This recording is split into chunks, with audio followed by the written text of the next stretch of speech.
Aditya recording studio presents.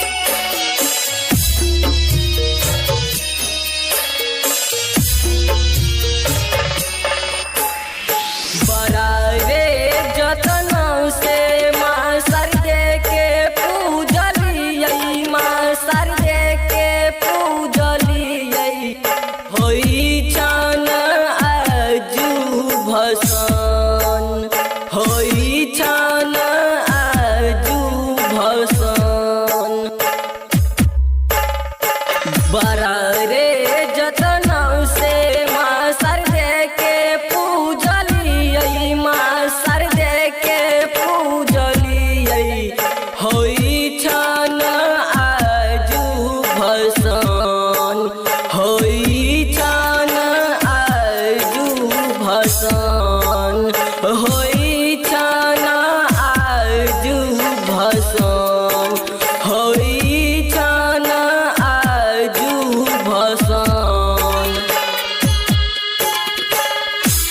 अखन अपने सब सुन रहल छी धीरज ध्यानी यूट्यूब चैनल के माध्यम से शानदार प्रस्तुति।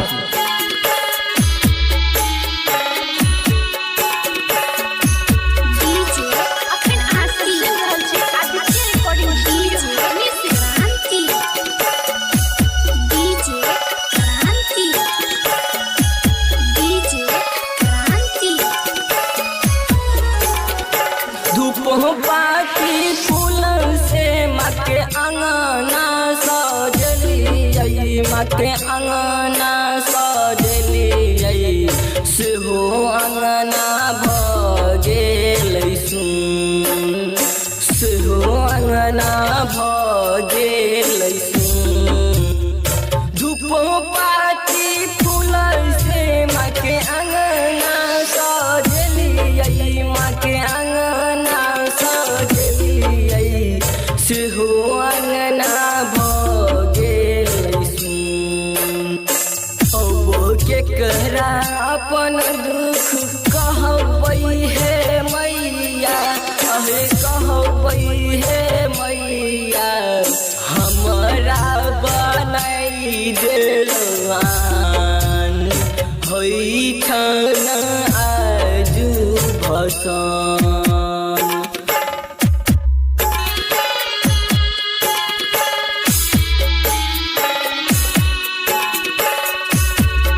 अभी आप सुन रहे हैं धीरज ध्यानी यूट्यूब चैनल के माध्यम से। डीजे क्रांति, डीजे क्रांति, डीजे क्रांति, डीजे क्रांति। विद्या के देवी अहाँ सरस्वती मैया, अहाँ सरस्वती मैया।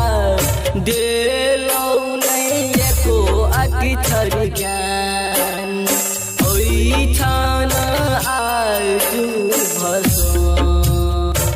विद्या के देवी अहाँ सरस्वती मैया, अहाँ सरस्वती मैया।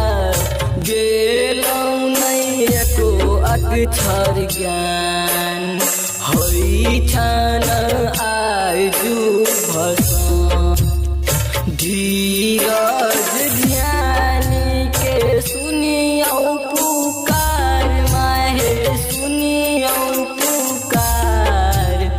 विद्यानंद के कन्हैया नयन, होई छन आजू भसान। बड़ा रे जतन से माँ सरदे के पूजलियै, माँ सरदे के पूजलियै। होई छन आजू भसान, होई छन आजू भसान। बड़ा रे जतन से माँ सरदे के पूजलियै, माँ सरदे के पूजलियै। होई छन आजू भसान, होई छन आजू भसान।